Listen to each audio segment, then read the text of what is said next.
gone back at all and watched the tape and just seen, if you did this differently or this differently, it would have been a different outcome if you talked to your guys or going over all that? Yeah, we watched the tape a couple of times, and we watched tape with our team yesterday. We actually did play, fairly well. Offensively, we played about as well as you could ever expect to play.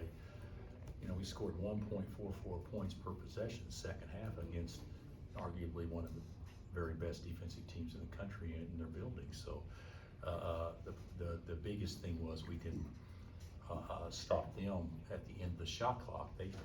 They scored a very high percentage of their points in the last 5 seconds of the shot clock, meaning they just jumped up and made some shots, and we got to do a better job of finishing possessions. But I wasn't discouraged by any stretch leaving out of there. I thought that was better. We played better. It didn't equate to a victory, a win, but it was certainly better than what we've done many times this year when we've gotten W's. And I know tonight Texas has Houston, and tomorrow you guys are Oklahoma State, and then Saturday Houston. Top to bottom, I know we've discussed it, but have you seen a more difficult conference or a tougher conference top to bottom than this? I haven't. I think we had 8 teams ranked today. Is that right? And 7 of our last 11 games are against ranked opponents as of this week. So yeah, it's hard. We've said that all along. I mean, that shouldn't surprise you guys. Yeah, it's a hard league, and certainly also challenges of Saturday, Monday 3 more times, if I'm not mistaken, as well. So, but yeah, it's a monster league, and hopefully one that will prepare everybody in the league for postseason. Bill, you've talked about late shot clock situations, and obviously besides kind of getting your hand up and playing defense, is there anything you guys could do differently, I think, in those kind of situations, or is it just kind of luck? It comes out of luck? No, I don't. I actually think that you can do a lot of things right and teams can still score, and you can do a lot of things wrong and teams can still miss. That's basketball. But I think in our situation, switching up, understanding the clock, there's a shot clock on both ends, so if you're guarding facing this way, you can see the shot clock, and understanding on both ends. In certain situations, you don't gamble, you don't lunge, you don't reach, you don't foul, you switch up, you make them make an extra bounce. There's a lot of things that theoretically, in theory, I mean, why would you let a guy get a shot off the catch if there's 2 seconds left on the shot clock? In theory, there's some things like that certainly we can do, but we haven't been great this year in being really good in the last latter seconds of a shot clock. Now, there's been many possessions this year we've got shot clock violations or whatever, but at game point, we got to be better at those situations. Coach, Juan was talking about the not only is the league rugged, monster league, as it always has been, he commented on the variety of styles that everyone sees and how that can help in the postseason. Can I get your thoughts on that? And then also just a general overview of Juan with Kuzi top 10. Yeah, I'm happy for Juan. I actually saw that today, that he made the top 10 finalist. And I do think that Juan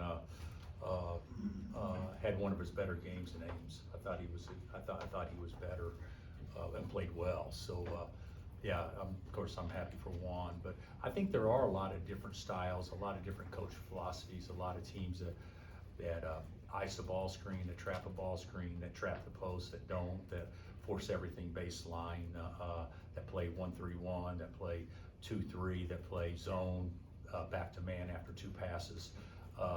There's a lot of different things like that I think hopefully, you get into postseason, it won't be the first time you've seen it. So I think Juan's point is pretty spot on, although we haven't talked like that. That's just him on his own realizing that. You guys just played Oklahoma State 2 weeks ago. What are kind of the pluses and minuses of having these quick back-to-back games, almost replay teams in quick succession? Yeah, I don't like them. I don't like you play 2 teams twice and then you play 1 team once. Like we played Texas March 3rd, and we which is fine. I mean, I'm not saying that. I think Texas is our last game, March 3rd. We play them once, and teams that we played the 5 times, we may play them both twice by before February 1. That just seems kind of strange to me. I wish the schedule wasn't like that, but I know that it's computerized, and it may always be that way. But I think it's a little quick on the turnaround. But there are some positives to it too for both teams. You only have to scout the 3 games in between, for both teams, as opposed to scouting the 7 games in between or whatever. So I guess you could look at that as a positive. Bill, Johnny's sample size as a starter is still relatively small, but he's really jumping up and making everyone aware of him. How does he impact the chemistry of the others moving forward if he continues to escalate his game? Well, if he continues to play at the level he's playing at now offensively, we're gonna end up being a pretty good offensive team. I don't think there's any doubt about that. If you go back and look, since he's been starting, and the production that he's had, it hasn't been offensively where we've struggled at all. We've actually done a pretty good job in those areas. So yeah, he's been great. He's been great, and we can all get better defensively, and certainly he can too. But he wants to be coached, and he wants to learn. And this is all new to him, but he's a guy that our guys have total comfort playing with and confidence in. And just something quick about Oklahoma State personnel-wise, unlike a lot of teams that are like 23 years old, they do have some pretty good freshmen that'll be moving along. Oh yeah, they've got a couple for sure, with Daly and obviously there's Garrison. Those guys are good. I mean, they're great prospects. Their guards are good too, and they're experienced guards, so they're young up front, and then they're very experienced in the backcourt. What they're doing now, a little bit different. They're playing smaller more often, which is putting 4 guards on the perimeter a lot, which makes them stretch the defense, make them hard to guard, shoot more threes, beat you off the bounce. So they're doing that more often than what they were just 2 weeks ago.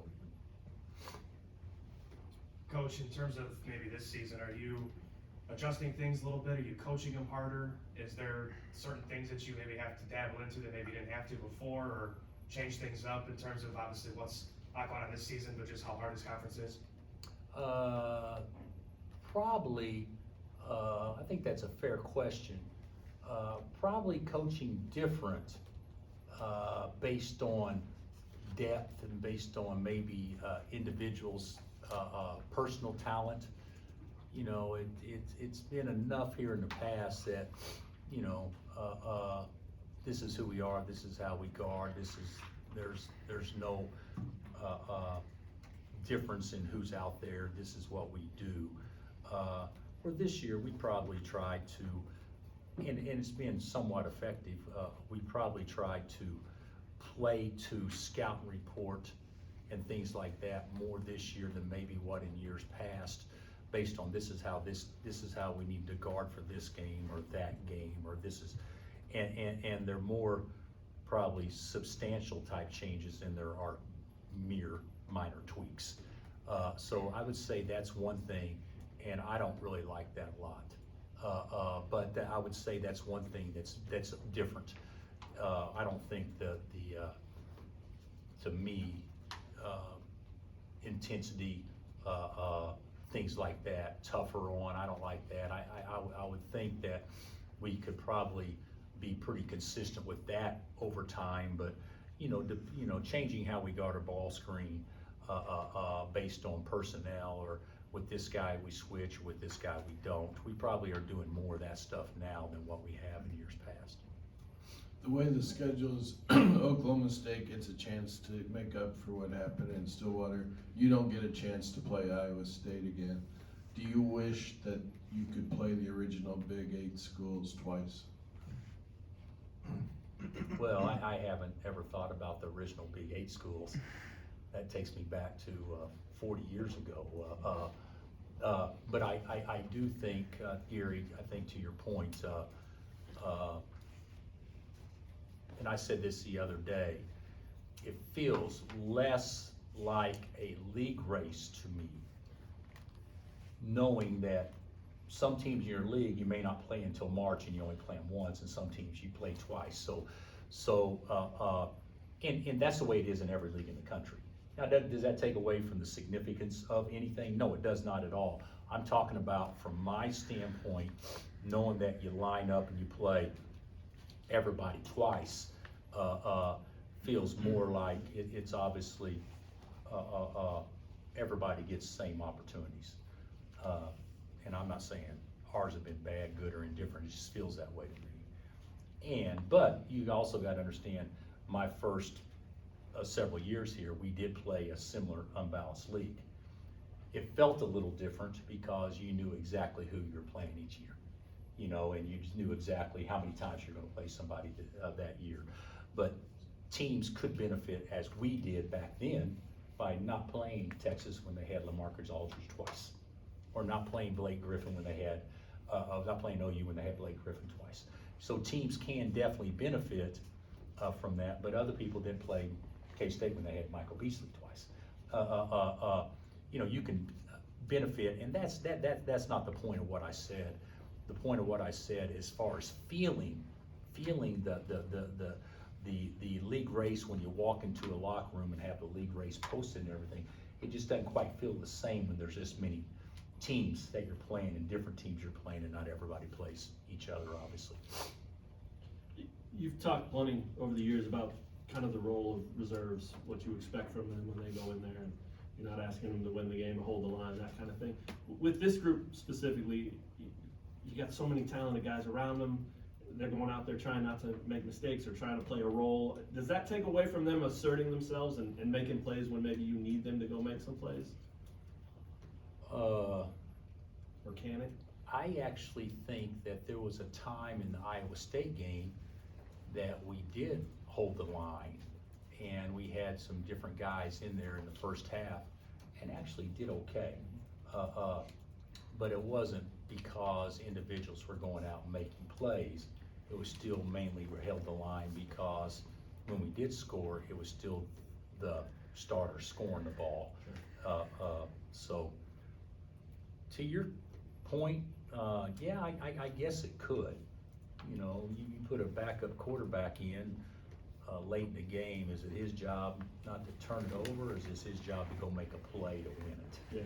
Yeah. More times than not. I mean, so yeah, your point is good, but I don't think that the job that you know, fitting in with the others and playing aggressively with other starters in the game, I don't think that should be an issue. I really don't. I think that they should play the same way regardless, but you know, maybe play, understand, you know, defend, rebound, take care of the basketball is probably important regardless of who's in the game, and I think we can do a better job of that. Yeah, it just seems like with so many of those guys, a couple All-Americans, a couple guys that played in the title game, it would be easy, right, to look around and say, I'll let him do it. You know, I speak from experience of, that was my career. Yeah, yeah. Well, you had to play, you had to let everybody do everything. The 2 minutes you did get in the game. So yeah, I think there's maybe some truth to that, but you know, you don't see it as an issue, though? I see that would be an issue on any team. Okay. That if you have reserves and they're playing with 3 starters or 4 starters, they got to find a way to blend. One thing that we have used a lot in terminology over time was blend guys. You know, those are the type of guys a lot that are off the bench, usually blend type guys that can come in and play with anybody and make the situation better. Anything else? Thanks, Coach.